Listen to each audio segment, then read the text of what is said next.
these days, if we see, we are focusing too much on getting than building. And that's the biggest gap. We think that people are getting developed and managed outside of our system more than inside the system.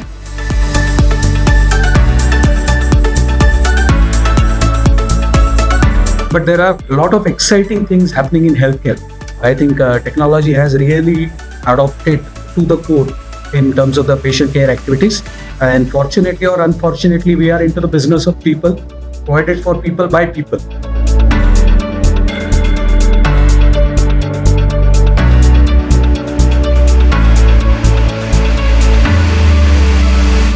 With all these automations happening over a period of so many years, nothing goes in terms of job. The only thing which requires is you need to learn, work, relearn, and then work.